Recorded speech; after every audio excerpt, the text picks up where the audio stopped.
Olá, sejam bem-vindos ao AgriCast, o podcast do agronegócio. Lembrando que esse episódio só é possível ser realizado devido ao apoio das empresas Amaral e Melo Advogados, AgriCompany, Consultoria Agropatrimonial e Valongo Escritório Rural. Hoje é um episódio especial, nós vamos tratar de um tema desafiador, que é como planejar a sucessão familiar e reduzir tributos. Na verdade, eu estimo que o brasileiro adora pagar imposto. Então, nós temos aqui especialistas tributários para dizer para onde o nosso dinheiro está indo. E para debater esse assunto, nós temos aqui o Fábio, presidente do Sescom. Fábio, em vez de eu ler o seu currículo, eu gostaria que você se apresentasse aí para a nossa audiência, falasse um pouco, né, do que você faz à frente aí dessa entidade tão importante que é o Sescom. Seja muito bem-vindo e obrigado aí por ter aceitado o nosso convite. Obrigado, também agradeço pelo convite. Tiago, eu sou o Fábio Matheus Salomão, estou presidente do Sescom desde 2022. A minha gestão, junto com a minha diretoria, é de 2022 a 2026. O Sescom é uma entidade representativa de classe, então nós representamos os contadores de Rio Verde e região. São 27 municípios, que é a nossa base, e nós estamos aí no dia a dia realmente para ajudar o profissional de contabilidade, ajudar o empresário, não só o profissional de contabilidade, porque nós sabemos que o empresário também enfrenta algumas diversidades aí no decorrer da sua trajetória como empresário, como empregador. A gente sabe que tem os órgãos públicos que realmente ficam em cima, então o Sescom está aí para representar a classe contábil e, consequentemente, o empresário de modo geral também. Eu trabalho com contabilidade já há 25 anos, a minha empresa está localizada aqui em Rio Verde já há 25 anos. Também trabalhamos com planejamento tributário e sucessório para empresas e para produtores rurais também. É uma experiência já há mais de 10 anos, desde 2012, foi quando nós iniciamos essa trajetória aí com planejamento tributário e sucessório. Maravilha. E como que os contadores, eles uma espécie de associação, eles pagam uma contribuição para entrar dentro do Sescom? Como que funciona? Isso, é uma associação, né? O nome é Sindicato dos Contadores, porque realmente nós representamos, nós temos um registro e essa representação ela é oficial. Então, os contadores que fazem parte são escritórios associados que pagam uma mensalidade. Esse valor serve para cobrir os custos da instituição, né, que também não é baixo. Sim. E nós temos uma grande parceria com o CRC, com o Sescom Goiás também. E o Sescom Goiás também é um grande parceiro nosso nessa empreitada que estamos aí há mais de 45 anos. Nossa instituição existe já há mais de 45 anos. E ali também vocês fazem negociação coletiva para transformar numa convenção, alguma coisa assim nesse sentido? Sim, também. Existe uma convenção, ela é anualmente negociada, né? Então nós nos reunimos, temos o setor jurídico que nos acompanha nessa formação, nessa negociação, com o sindicato que representa a classe de funcionários, com o laboral. Fábio, a gente estava falando em off, né? Minha especialidade é direito do trabalho e eu vejo o quão importantes são os sindicatos. Infelizmente, fizeram... a finalidade do sindicato se desvirtuou um pouco, na grande maioria. Na reforma tributária, ele fez uma estimativa, tinha 17 mil sindicatos e a metade deles sequer havia feito uma negociação coletiva. Ou seja, pegava o dinheiro ali da CUT, enfim, para alimentar o sistema sindical. Só que na hora que você pega realmente a natureza e a finalidade do sindicato, que é pensar na categoria, né, porque é diferente o contador, do médico, do professor, e ter pessoas que pensem sobre isso e negociem, é tão importante o empregador participar dessas assembleias, né, para ter uma melhor condição de trabalho ali. Então, o Sescom, nessa trajetória de 45 anos, teve pessoas muito importantes que participaram, né, que fundaram essa entidade E a finalidade dessa entidade é justamente em defesa do empresário, em defesa do profissional contador e do empresário. Eu sempre digo que a nossa instituição ela contribui muito para a sociedade no sentido de fazer as coisas funcionar com mais agilidade. Então, às vezes, temos uma dificuldade, a vistoria está demorando, né? Temos uma burocracia aqui que está impedindo o funcionamento da empresa. Então, a nossa instituição vai trabalhar nesse ponto. Maravilha. Ela vai lá negociar. Nós, como representantes de classe, somos muito bem vistos e respeitados pelos órgãos públicos, né? Então, a gente está aqui em defesa do empresário. Maravilha, Fábio. E a união faz a força, né? Quando a gente tem essa associação, todo mundo remando para o mesmo rumo, pela mesma direção, tende a ser mais fácil. Temos aqui também a Mariana, uma mulher representando uma classe tão importante, né, Mariana? É a primeira vez aqui conosco. A Mariana, ela é consultora da Agri Company, tem feito um excelente trabalho aí à frente de planejamento sucessório, né, Mari? Queria que você falasse um pouquinho sobre a sua entrada no mercado, o que você está fazendo para a nossa audiência te conhecer. A união das mulheres também faz a força. Com toda certeza. Pessoal, então, eu fiz Direito, né? Sou advogada e desde a faculdade eu sempre escolhia temas de artigos, do meu TCC voltado para o agro, até por conta da região, né? Tem uma demanda muito grande. Então, eu sempre tive meio ligada ao agro. E quando eu terminei, a gente sempre sai, né? Começo de carreira, comecei a trabalhar em escritórios grandes e via muito inventário. Eu via inventário e divórcio, principalmente inventário e divórcio. E muita briga, muita discussão, briga por causa de bens, briga por causa de desentendimento no negócio, quem que vai cuidar da empresa, quem não vai. E aquilo ia se arrastando por anos e anos, e ia me dando uma angústia. Eu tentava propor acordo, vamos conversar, gente, propor acordo com a outra parte, vamos resolver isso de uma forma que vai ficar bom para todo mundo. E aí, como envolve muito sentimento, envolvia a família, ninguém queria resolver nada. E aquilo foram alguns anos que foram me gerando esse mal-estar, sabe? Essa angústia. E aí eu conheci a Agri Company, né, através do Leonardo, de você também, e surgiu a oportunidade de trabalhar lá, justamente com o planejamento sucessório que evitaria as famílias de passar por isso, sabe? Então, para mim é uma grande realização poder estar trabalhando, né, nessa área, que eu vejo o quanto que isso aí muda na vida das pessoas. Para mim, realmente, o planejamento sucessório é um presente que você dá para os seus filhos, para os seus netos. E então, para mim, é uma satisfação imensa trabalhar com isso. E agora, né, estou fazendo mestrado, quase terminando o mestrado em Direito do Agronegócio. Ah, que legal, Mari. Você estava falando aí, me veio o brocardo, né? Conheça seu cônjuge no divórcio, seus irmãos no inventário e os amigos na dificuldade. Nós temos aqui também Leonardo, mestre em Direito Tributário. Leonardo já é uma figurinha carimbada aqui, já participou de outros episódios, mas gostaria que você falasse um pouquinho aí para as pessoas que ainda não te conhecem, o que você faz, onde você está atuando, enfim, seja muito bem-vindo. Obrigado pelo convite, Thiago. Primeiro, eu quero dizer que é uma honra estar aqui com o Fábio, com a Mariana, né? O Fábio aí é presidente de uma entidade aí bastante respeitada aqui na região e um profissional aí com imensa experiência. Acho que o papo aqui vai ser muito enriquecedor, né? E quem estiver acompanhando a gente aí vai ter muita coisa para aprender, né? E trocar experiência. Eu sou Leonardo Amaral, eu sou advogado já há 20 anos, sou procurador municipal, atualmente licenciado, sou professor de Direito Tributário também no curso de pós-graduação no IBET Goiânia e também no curso nacional de tributação no agronegócio, coordenação do Leonardo Lobé.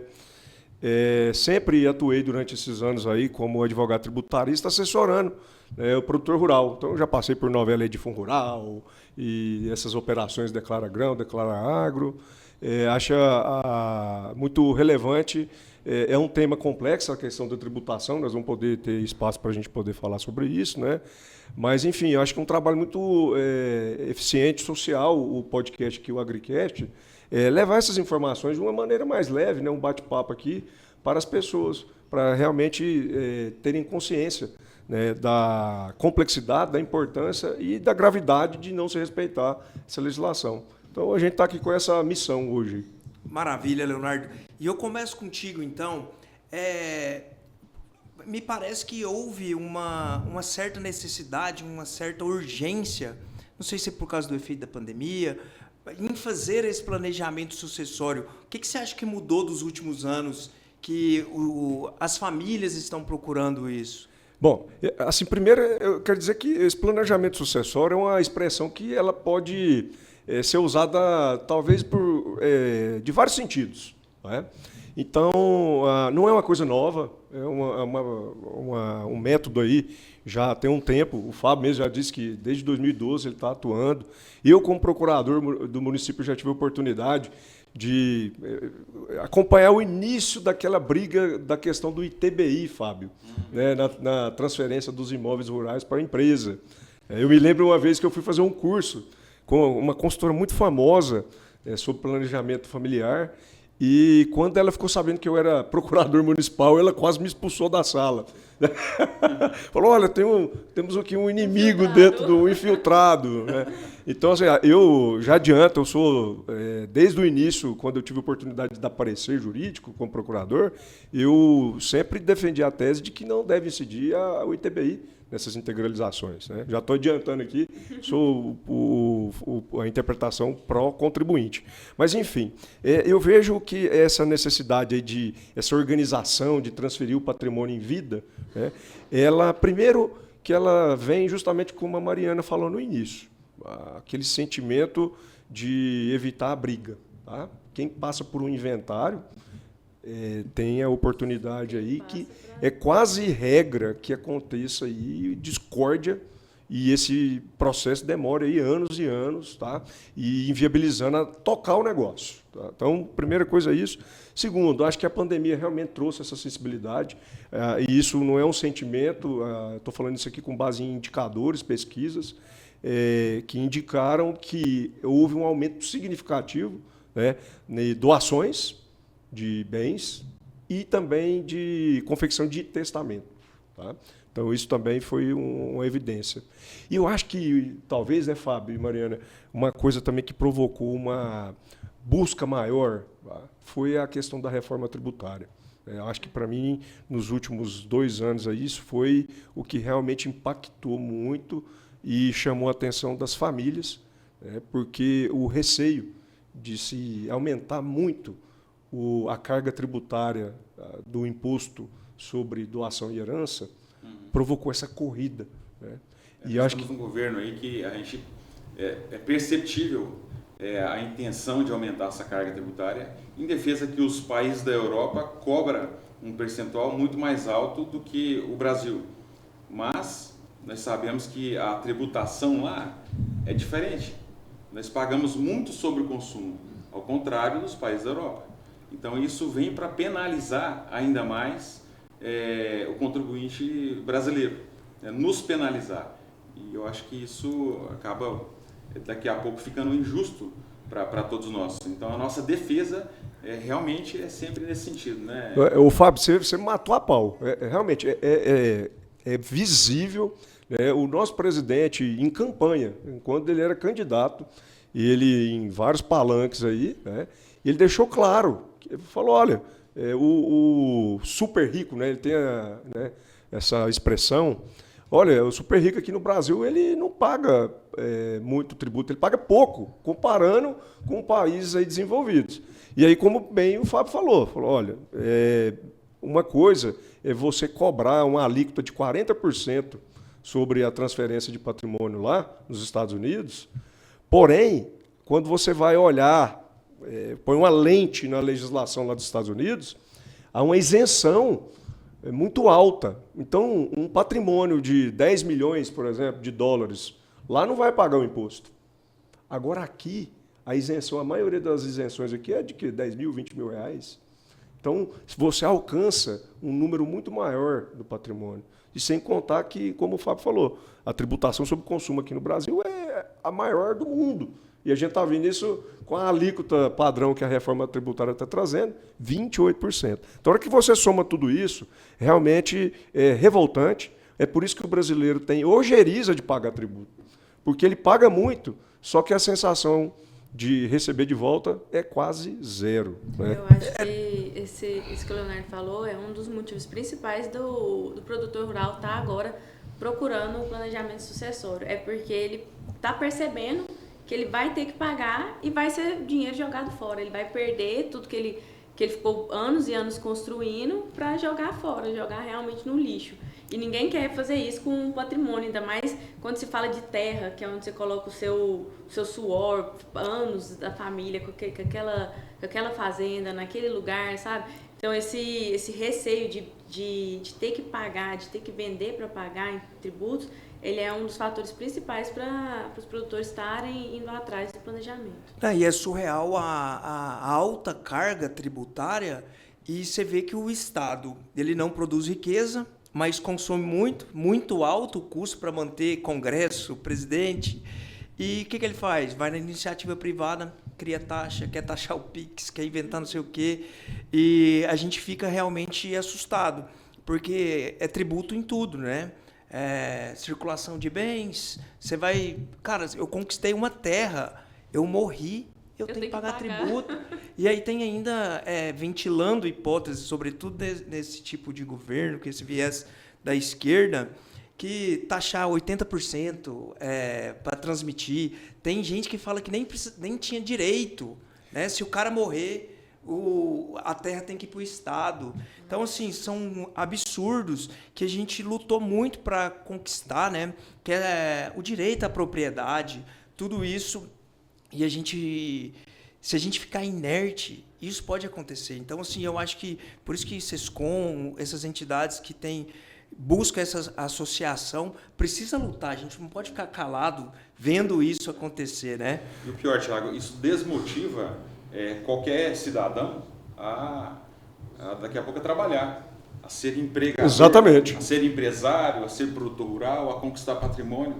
Como é que você vai gerar emprego? Então, eu acho que é uma visão muito pequena, sabe, da coisa. Porque se você tem motivação, se você consegue construir, se você vive num país capitalista, você consegue construir. E assim, no meu ponto de vista, todo mundo tem oportunidade. Não é só quem conseguiu, né? A gente está aqui batalhando, trabalhando, estudando, produzindo, juntando, e daqui a pouco você vai passar por um processo de inventário e ter que dar metade ou 100% do seu patrimônio para o governo, e nós não temos contrapartida. Uhum. Se houvesse uma contrapartida... Segurança, escola, saúde, o mínimo, né, Fábio?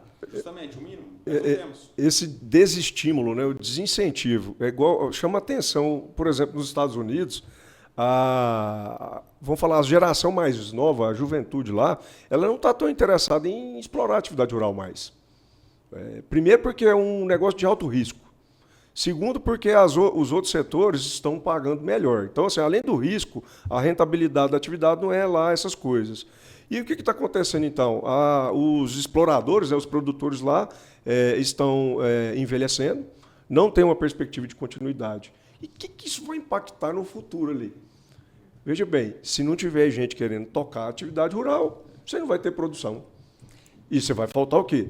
Alimento, insegurança alimentar, inflação. Essa é a grande questão. Isso. A finalidade do produtor é gerar alimento. O que a população vai fazer sem alimento? Então, e aí, assim, aqui também é bom a gente chamar a atenção de quem está nos assistindo.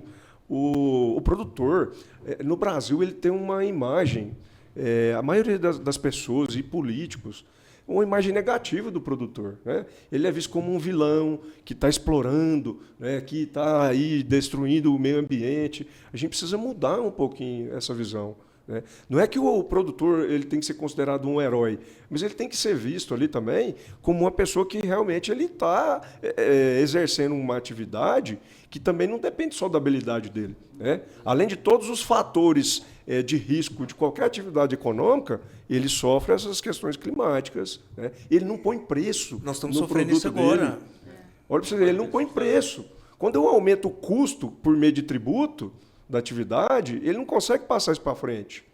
Então vai diminuindo o lucro dele. E vamos pensar aqui, o que ele vai, se não está cobrindo o custo, para que ele vai continuar ali? Ele desiste. Tem todos esses fatores E eu que venho de uma família que, eu sou do Paraná, então nós viemos nos anos 80 para cá, minha família também mexe com agricultura, então eu me formei técnico em agropecuária, pela Escola Agrotécnica Federal de Rio Verde no ano de 98. Depois eu migrei para contabilidade, né? Eu achei que eu precisava ter um curso voltado para a área comercial, para a área urbana, porque realmente eu vi o sofrimento, entendeu? Se depender de sol e chuva não é fácil. Não é fácil. Imagina, a gente está aqui em plena colheita, o clima tá muito úmido, tá chovendo geando, bastante, né? Tendo geada aí, já pessoas já perdendo. Granizo, né?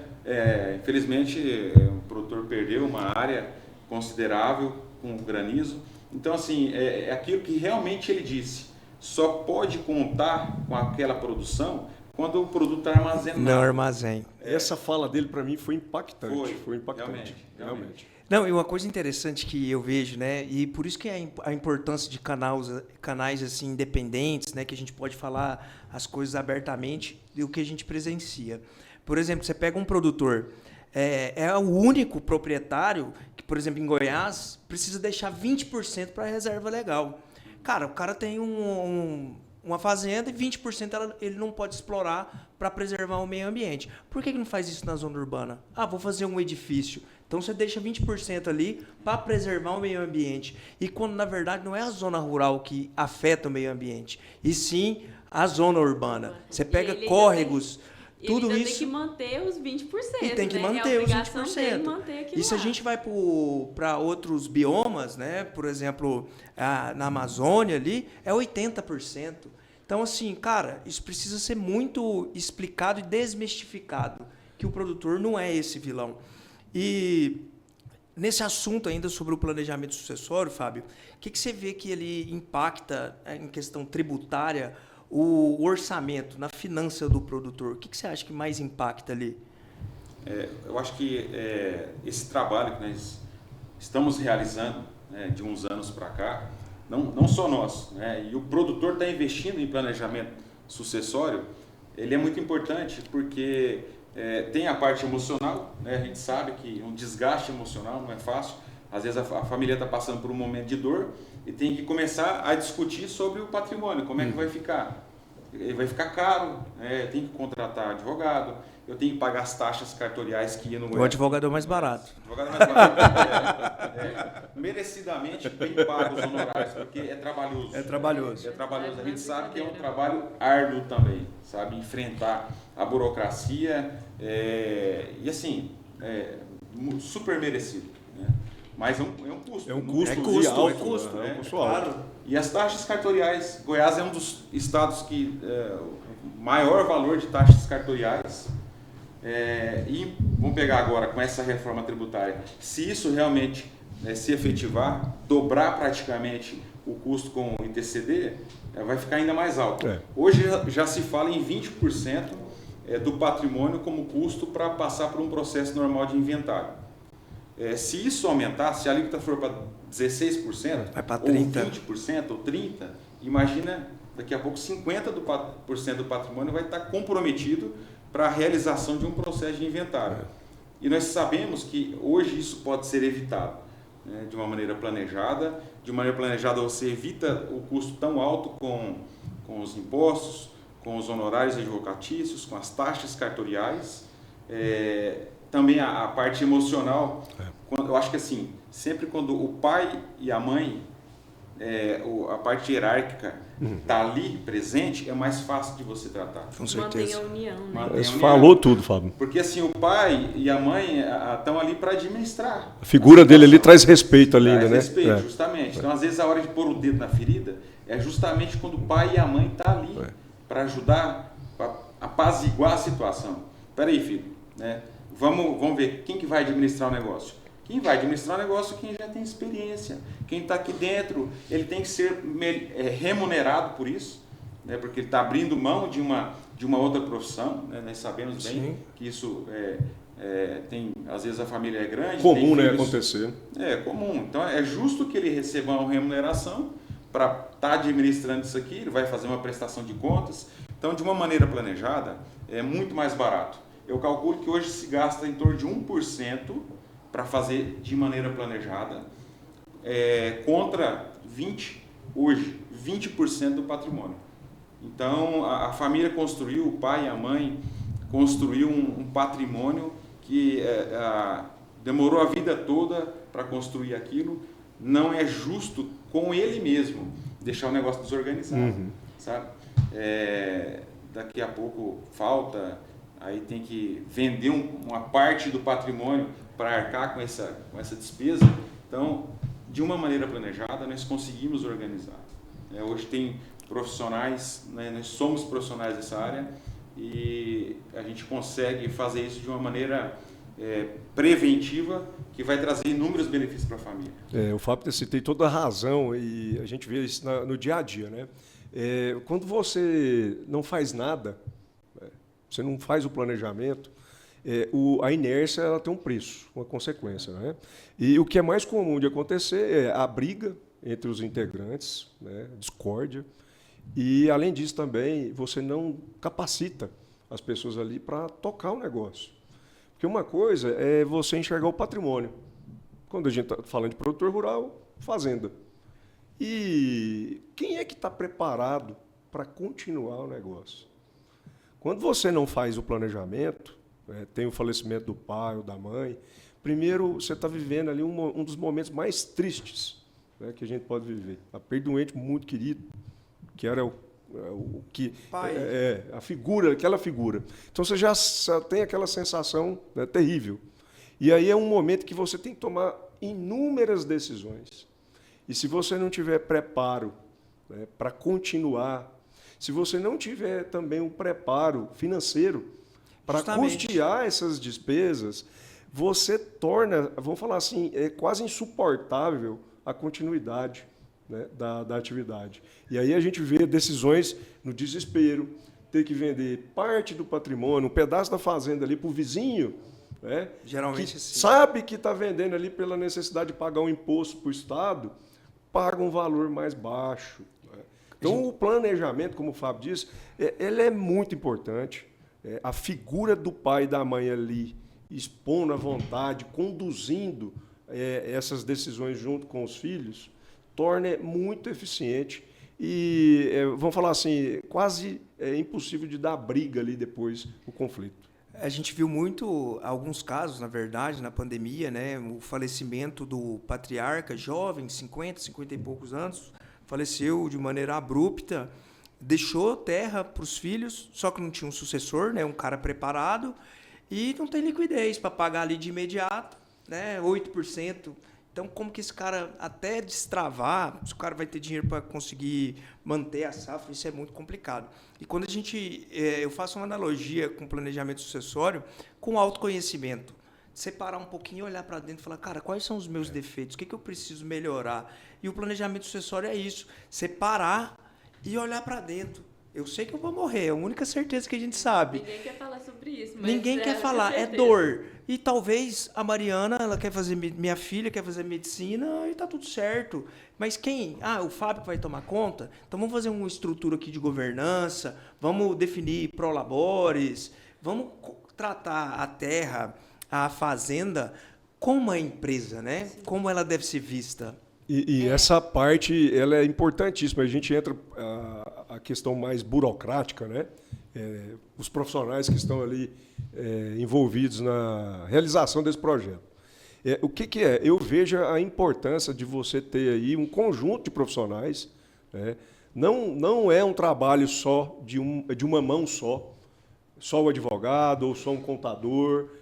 Multidisciplinar, né? Exige aí realmente... Até psicólogo, às vezes, é necessário. É necessário, exatamente, para ser eficiente. Né? Então, a importância é uma responsabilidade muito grande, né, Fábio, Mariana? Você está lidando ali com o sentimento, com a vida das pessoas, e é preciso ter o profissional ter responsabilidade. Então, eu vejo muita gente, talvez, aí fazendo promessa, venda de alguns planejamentos, pensando somente na economia tributária, e talvez o modelo que está sendo apresentado para alcançar aquela economia, ela vai prejudicar de maneira significativa uma outra parte na questão familiar. A gente vê no dia a dia. Então, é muito importante, quando a família decidir, né, realizar isso, ela realmente ter essa visão. A empresa, o consultor, mostrar todas as possibilidades, todas as consequências de se escolher um determinado modelo, para que as pessoas possam tomar a decisão de forma consciente. Porque cada família, né? Cada família vai ter o seu planejamento sucessório específico. Não dá pra gente falar que o planejamento sucessório é um produto que a gente vende igual para todo mundo. É um template, né? Um negócio de prateleira. Você quer um, estamos aqui, tá? Não. Cada família tem o seu planejamento sucessório. A gente tem que conversar, entender a dor daquela família, como você tinha falado, as funções de cada ente da família naquele negócio, para poder organizar uma coisa para essa família. E eu percebo assim no dia a dia que o produtor rural, a matriarca ou patriarca, eles têm um receio muito grande de falar sobre isso, sabe? Um receio assim, a maioria vai... Abrir a caixa preta também, isso é sensível. Quer ir atrás por conta, vou economizar tributo, ou eu preciso fazer alguma coisa e tal, mas tem medo, não quer, porque tem medo de perder o controle das coisas. Perfeito, é isso mesmo. Medo de não conseguir tomar decisões mais, de todo mundo tomar as decisões para ele. E assim, o planejamento sucessório, ele nunca passou por mim um planejamento sucessório que aconteceu uma coisa dessa. Mariana, nós temos realmente, eu queria só confirmar isso que você está dizendo, nós passamos aí diversas vezes por esse receio, onde o pai tem medo de que, o que eu estou fazendo? Eu tenho que confiar nesse profissional, meu filho está ali conversando com ele, muitas coisas eu não entendo, eu estou perdendo meu patrimônio? Como é que é isso? Perder a direção, o controle? E a gente sabe que não é. Né? Nós estamos aqui para garantir que o patrimônio vai se tornar cotas, essas cotas vão continuar em poder, vamos dizer assim, com todas as condições de administração ainda do pai e da mãe, com usufruto, com incomunicabilidade, com reversão, porque a gente não sabe. Às vezes o pai e a mãe perdem um filho, o patrimônio às vezes parte já foi para aquele filho, então tem inclusive condições de reversão. Isso. Né? Isso nos traz muita segurança em oferecer esse trabalho que nós estamos oferecendo aqui, porque a gente sabe que é um produto de qualidade, é um produto que traz benefício. Eu sempre falo para o pessoal que estão já de meia idade, tem bastante clientes integrados da BRF, bastante produtores rurais que estão já ali próximo dos 60 anos, mais ou menos, e o pessoal está preocupado com isso aí. Mas eu vou gastar um pouco, a gente está falando um pouco do ITBI, né? Nós estamos discutindo o ITBI, todo planejamento tributário tem um certo risco, isso. Né? Mas isso é muito bem apresentado, mas eu sempre digo, se a fazenda precisa de um trator, de uma tecnologia nova, o produtor investe. Se precisa de agora vou montar aqui uma estação de energia solar, uma usina solar, precisa de construir um açude, ele investe. Comprar uma Dodge Ram. Exatamente. Então, assim, isso é importante, com certeza. Né? Isso traz o resultado também. Só que chega ao ponto, acho que assim, a gente está discutindo o ponto de que é necessário investimento, nesse momento, no planejamento sucessório. Chegou ao ponto de que nós temos que organizar, proteger o nosso patrimônio. Nosso país, a gente sabe que estamos vivendo uma insegurança jurídica enorme. Então, se você não estiver preparado, se você não estiver muito bem documentado, daqui a pouco o seu patrimônio pode responder por coisas que não precisaria, né? Não precisaria. Eu vejo o planejamento sucessório também dessa forma, como ele segrega os riscos, né? Ele tira a pessoa física. Eu posso divorciar, eu posso morrer, pode acontecer várias coisas comigo. A pessoa jurídica, ela não morre, ela vai continuar lá. Não vai. Então, você separa risco, você coloca cada risco, o risco da atividade, do negócio em um lugar, os riscos da pessoa física em outro. Então, você tira aquela... Antes fica tudo concentrado na pessoa física, tudo na pessoa do produtor. Tudo que acontecer vai ter efeito sobre o patrimônio, sobre a família. Então, você separa os riscos. Fica uma coisa mais leve, até de funcionar. E é engraçado que quando eu comecei a estudar sobre planejamento acessório, eu vi que já era uma coisa muito comum para grandes empresários. Grandes empresários já Claro. fazem isso há anos e anos e anos. No próprio contrato social, você vai fazer lá o acordo de cotista, você vai discutir sobre isso. Se eu quiser já. vender a cota, se morrer, se não sei o quê. E é de fato assim essa mudança de mentalidade, onde o produtor ele se enxerga como empresário e precisa ter essa gestão empresarial. Dito isso, Mari, para a pessoa que quer iniciar esse planejamento, qual que é a dica aí? Como começar um planejamento sucessório? Eu acho que o principal é, como o Leonardo tinha falado agora, você procurar profissionais especializados na área. Para você sentar um contador, um advogado, sempre em conjunto. Tá? Não é uma coisa que dá para fazer, uma pessoa sozinha lá, vou fazer tudo. Você tem que procurar uma empresa que seja especializada nisso, que vai te atender e te dar todo o suporte. E você falou sobre não é um produto padronizado.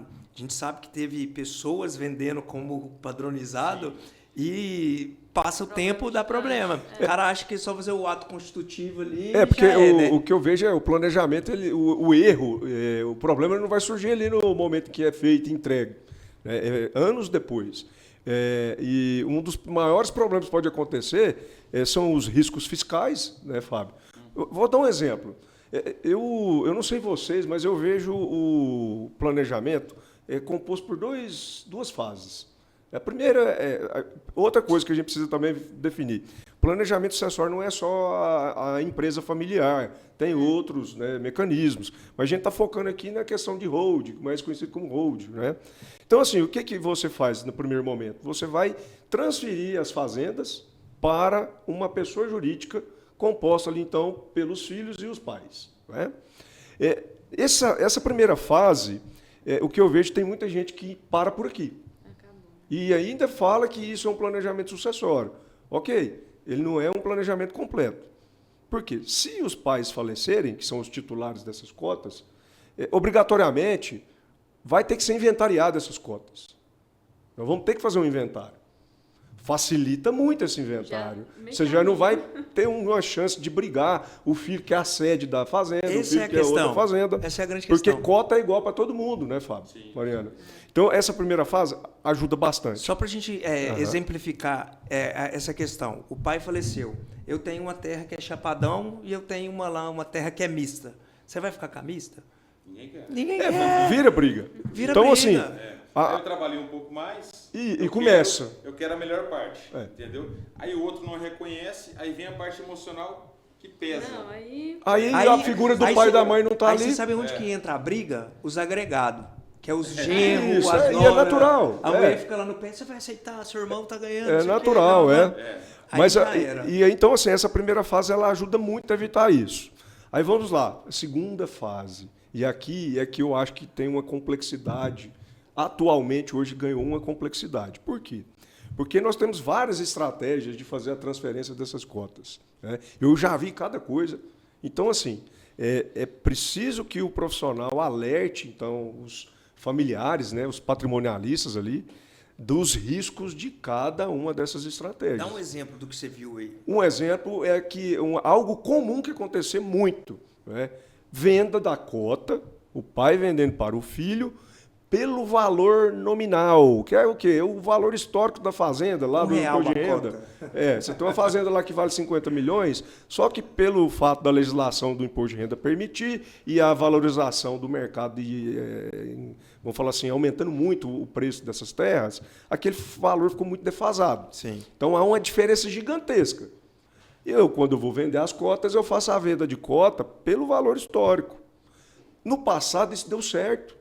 Era simples fazer. Né? Agora, o que acontece? O Estado de Goiás... É o ganho de capital. Não, aí no caso é outro detalhe. Aqui o que vai acontecer é o seguinte: se eu faço essa venda por o valor histórico, o valor nominal, o Estado de Goiás vem, olha e fala: opa, isso aqui é uma simulação. Você não está vendendo. Você está fazendo uma doação. E cobra, então, o imposto ITCMD, por meio de um auto de infração, lavrando, inclusive, uma multa. Então, assim, é um valor que vai ser considerável. Então é importante aqui chamar a atenção que essa técnica mais hoje, ela é um risco fiscal. Se isso lá na frente vai ser validado pelo judiciário ou não, é uma coisa. O que é importante a gente saber é que o Estado está monitorando e está cobrando. E cada vez mais, por causa dos sistemas, tudo integralizado. Antigamente, o cara ia lá no cartório e nem ficava sabendo, né, se registrou, se não registrou. Hoje em dia não tem como mais, né? Então, assim, tem várias possibilidades, mas essa, para mim, é uma que vem chamando bastante atenção, né? E aí o Fábio também vai ter outras também, mas o que é importante é realmente alertar as pessoas. Falou, olha, nem tudo que foi feito lá atrás ainda pode ser feito agora. É verdade. E cenários de incertezas. Pessoal, nós já estamos com 50 minutos de programa. Eu falei que a conversa flui, passa muito rápido. Para a gente não se estender muito, vamos passar para essa parte final do programa. Já peço para vocês seguirem ao AgriCast lá no YouTube, no Spotify. Você que gostou do conteúdo, compartilha aí com seus amigos, porque a gente faz isso com muito amor, com muita devoção, justamente para levar conhecimento de qualidade aí para vocês. Passando então para essa fase final, gostaria que vocês fizessem uma consideração final, dando uma dica aí para os nossos ouvintes. Leonardo, vamos começar contigo. Mais uma vez, muito obrigado aí por você ter aceitado o convite, ter tirado um tempinho aí da sua agenda para estar conosco aqui. Agradeço demais, é sempre uma honra estar participando aqui, viu, do programa. E, assim, de forma bem resumida, a dica aqui realmente é ficar bastante antenado. Reforma tributária está na fase de regulamentação. O imposto sobre doação e herança é a bola da vez, né? Como o Fábio lembrou, existe aí um risco dessa alíquota, que hoje a alíquota máxima é de 8%, ela pode chegar aí a 16%, 20%. Surreal. Então, isso. E também não é só a alíquota, né, Fábio? Existe uma briga muito grande de interpretação sobre a base de cálculo, né? Como é que a gente vai fazer a avaliação dessas cotas da sociedade? Se eu faço avaliação contábil ou se eu faço a valor de mercado. Isso influencia muito. Total. Uma coisa é eu ter 8% em cima do valor contábil, outra coisa é eu ter 8% em cima do valor de mercado. Então, a dica é essa, fique atento, existe uma janela de oportunidade, em que esse ano, principalmente, eu achei que ela iria se encerrar no finalzinho de 2024, mas não aconteceu. E é isso. Temos profissionais aí gabaritados, como o Fábio, né, que vem trabalhando já há um longo tempo, a AgriCompany com a Mariana, justamente para poder prestar esse tipo de informação aí para todos os interessados. Maravilha, Leonardo. Qual que é o seu @, do Instagram, para quem quiser trocar uma ideia contigo? Leonardo Amaral, tributarista. Leonardo Amaral, tributarista. Fechou. Mari, muito obrigado pela sua participação, representando a classe das mulheres. Eu que agradeço por poder estar aqui com vocês, conversando sobre planejamento sucessório, que é um tema que eu amo de coração.